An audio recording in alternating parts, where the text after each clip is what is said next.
absolutely. And moderating this discussion is going to be Shreya Dhondial, Executive Editor, Mirror Now. Shreya, all yours. So good to see you, Shreya. Welcome. Yes, sir.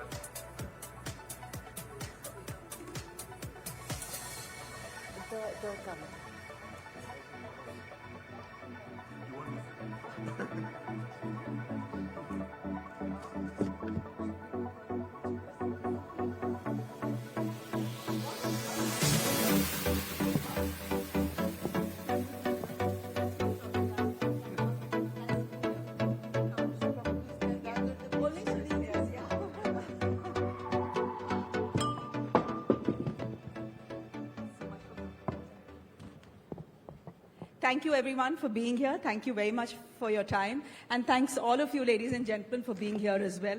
We are meeting in what are difficult and rather unpredictable times. The world is seeing more conflict than it has after World War II. We've had the hottest year in history in 2024. Our global growth rate is underwhelming at about 3.7%. And we now have a disruptor in the mix. So since Donald Trump is the elephant in the room and the flavor of the season and someone who's dominating headlines, can I just start by asking you what someone like him, what a bully like him means for global cooperation? If you'd want to start, Sunil. Thank you very much. It's a big question. Huh? It's a big question. It's a big Question. fracture. Yeah, question. Because of you asked about the Donald Trump. What's his experience? What's his practicing in the world? You know, now we are living in a world like we are living in a dispute world, politically divided world. You know, all the countries are fighting each other against environment. All are making money with the corruption. That's why next generation is asking from us what you are doing for the next generation people. Even in India, live 1.4 billion people. In my country, in Sri Lanka, 22 million. In Myanmar, Dr. Khan know well. There are also similar issues. In Albania, Dr. Olta know well. All are in similar way.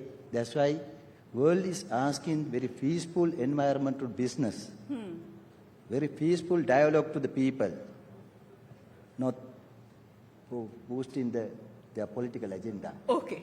That's why we are urged as a nation in third world country, Trump, China, our neighboring relation leader, Prime Minister Modi, all head of the leaders of the world need peaceful attempt to overcome these difficulties.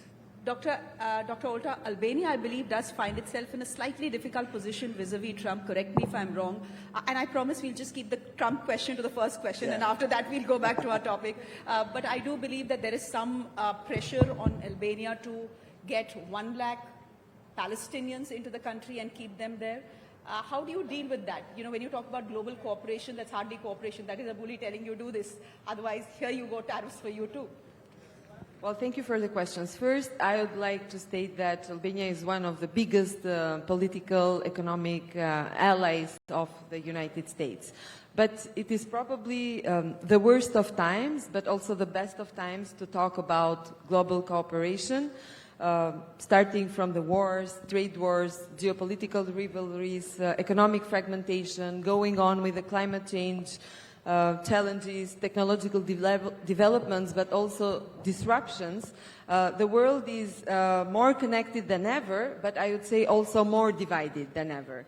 And globalization in a polarized world, particularly in the context of figures like Donald Trump, has been really marked by raising nationalism, protectionist policies, and a lot of skepticism toward international institutions.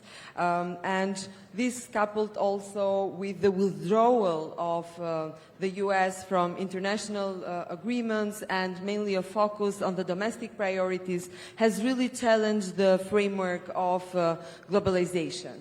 And I already mentioned that under the Trump administration, there has been a lot of discussions in terms of the protectionist policies that he's following, nationalism, populism, some US-EU tensions, I would say, where Trump's strained relations with the European allies created a little bit of uncertainty for EU members, but also for EU candidate members. And here comes Albania into the equation, because we are a candidate member country and most probably we are going to join the European Union in 2029.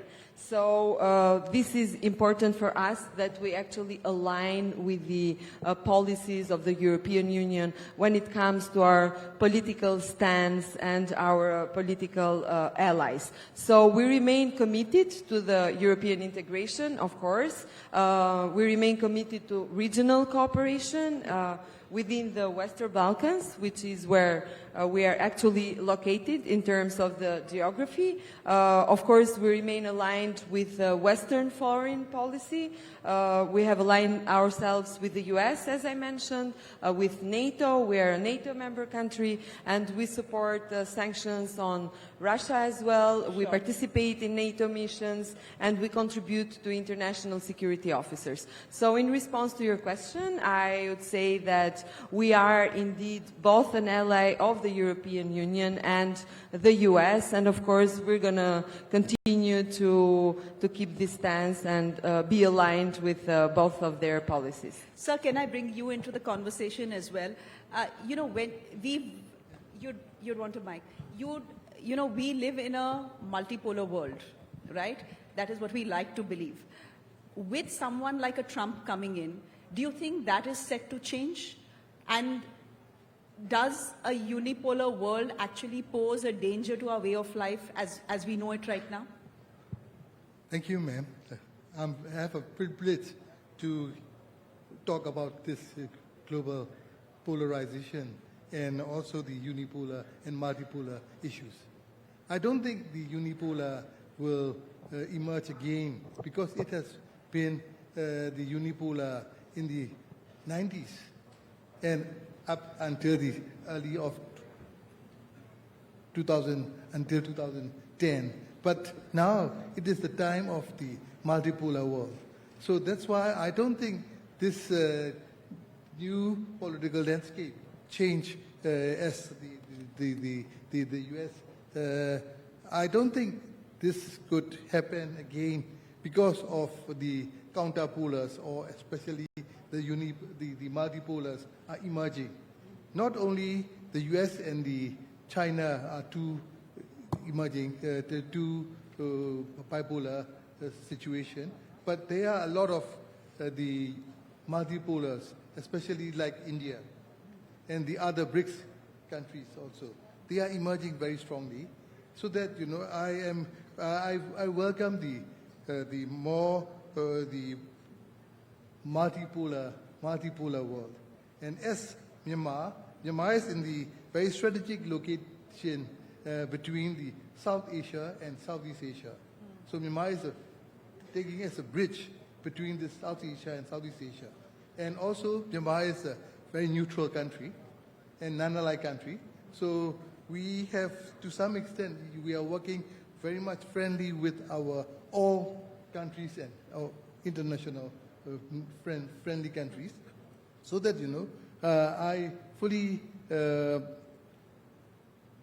expect about the more multipolar than the unipolar again in this current situation. Before I was coming into this session, I was just doing a little Google search, and I actually found there is something called the Global Cooperation Barometer that is published by the World Economic Forum. I wonder whether you were aware of it. I only became aware of it a couple of hours ago. And that report is telling us that global cooperation is higher than the pre-pandemic levels, but has flatlined over the last 3 years. In 2024 itself, if you see, there are 70 countries that have held elections. There are some countries that have gone right, there are some countries that have gone left, and some countries have been centrist. In a situation like this, it's not a topsy-turvy world, but it's a difficult world to live in. Can I ask you, where the convergence in global cooperation will be. Because clearly, if you look at the muscle of global cooperation, Dr. Olta, if you want to come into this, it's pretty weak. The fact is that the world together collectively has not been able to stop the wars we are seeing. So global cooperation is nothing to write home about. The world is changing, it has changed, it is changing. The way countries cooperate will have to change as well. Where do you think is that middle ground, that convergence ground, that common shared interest? Both of you, I mean, whoever wants to start and then.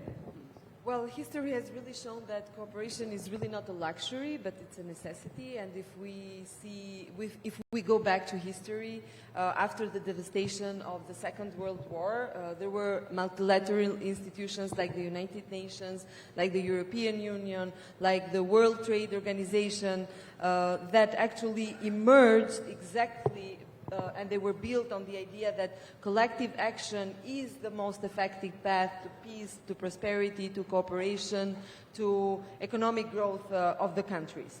And there are certain areas that I would say are really indispensable when it comes to cooperation. One of them, for example, is a big and a common challenge that the whole world is facing right now, which is climate change. And of course, no single country can combat climate change on its own. We definitely need collaboration. And while we were talking previously, when we were trying to have a warm-up discussion for this panel, I already shared with you the fact that Albania, the country where I come from, is one of the countries that actually produces almost 100% of its energy through clean resources, through hydropower. So even though we are a country that we really do not contribute in the climate change because, you know, it's, and we're trying to diversify actually the energy production through other clean sources like solar or wind power, we still, once we join the European Union, we will have to be part of the countries who contribute towards the climate change. So the question is it fair, you know, being a country that doesn't produce any pollution, having also to bear the burden of other countries who actually are big polluters. But I guess to answer your question, this is the challenge. So if you want to be part of a larger union, if you want to have access to a single market like the single European market, you of course have the benefits of being part of these larger conglomerates and larger unions, but also you have to pay a certain price for it. And this is the price of, you know, becoming more globalized and becoming more a country that collaborates and cooperates with other countries. Another critical area, in my opinion, is also economic cooperation. And protectionism and trade wars that actually threaten the stability yet history tells us that, you know, it is exactly economic cooperation that fosters resilience. So sometimes you have to pay the price for something in order to benefit from something else. And that's why Albania is towards its path to EU integration, exactly because we want to be part of a bigger union, we want to promote our tourism, we want to be more open. We have embarked on several reforms in terms of becoming a digitalized government, exactly to facilitate the communication and the cooperation with other countries, because I think that in this context is more beneficial compared to the costs that we have to pay to be part of this larger union. Sunil, cooperation for Sri Lanka also, you were telling me, means having access to markets, which Sri Lanka doesn't have right now. What comes in the way? Is it corruption? Is it, you know, is it a PR exercise gone on? What comes in the way? As you well known that about the Sri Lankan political history and the climate in the past history, there was a struggle, people struggled. After that, as you mentioned very clearly, there was a peaceful elections also. Same time the struggle of the people, and the same time with the peaceful mandate of the peoples. We representing that mandate, 2/3 majority mandate, people has given to us to overcome all corruption, especially in the level of the political level. Now as a nation, we are committed to corruption-free country. That's the thing. That's why people give that mandate. I can say assurance to the all investors here, business community, leaders of the other countries. Now we are open up with the facilitation with the corruption-free environment. Post-pandemic experiences, as you well, Priya said, no nation can have survived with the individually. No industry can thrive isolation. All should have a collaboration. Each other countries need to collaboration at the exchange the exercise practices, innovations, everything with each other. But in our country, in 2 decades, there was a big issues, 3 pillars we have identified. One thing is no access, freedom for economy without corruption. Other thing is tax barriers. Liberalization of the tax barriers also we have started now. Other thing is delay of the approval system. In even India, Pakistan, Bangladesh, in Sri Lanka. In some entrepreneurs trying to start a business there, they will take at least 1.5 years for approval system. In our countries, experiencing within 22 agencies, they have to take the permissions. So what you're promising here on the, but now it's single on the window stage is, system. it's a single window system, there's ease of doing business, and Sri Lanka essentially is open for business. I'm afraid, Recently. Sunil, I'm afraid our time is up. Yeah. Our time is up, so we'll have to wrap this here. But thank you all very much for this session. It's been lovely knowing you and having this chat. Thank you so much. Thank you. Thank you, panelists. I mean, we're talking about globalization.